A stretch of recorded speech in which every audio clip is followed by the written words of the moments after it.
Hello again, it's Noob, and here we have just a really cute little ABUS 65 CS closed shackle, 40mm padlock, little 5-pinner, very nice.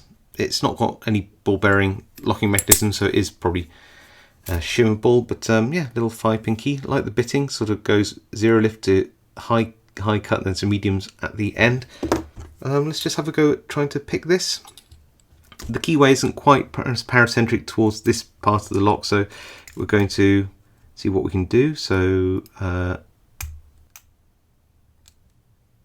5 there, 4, 3.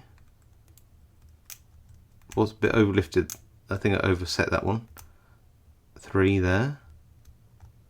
Anything on 2? No. Back to the back. 5. 4,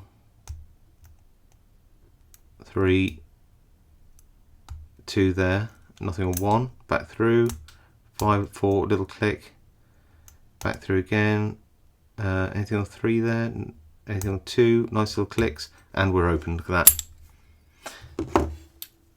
Now I didn't feel any spool pins, so it makes me think, could I rake this? So well, only one way to find out. I'm going to use the top of the keyway tension and a little snake rake, and just see if I can't go in here, sort of rake some of these pins at the back. I think about raking some of the pins at the front as well.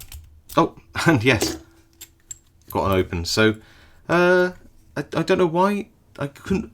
I'm sure that this ABUS has spool pins, and nearly every ABUS I've ever picked has spool pins. Maybe just the bitting means that I didn't engage the spools on those security pins. I don't know what to say really, but anyway, ABUS, always a fun pick. This one a little less fun than most, but nevertheless I really like the lock because it's a closed shackle lock. I'm a simple human being.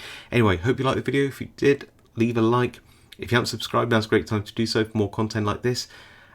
If you have any comments, leave them below. I do read them all and reply to as many as I can whenever I can. And of course, stay safe, happy picking, and I'll see you all next time.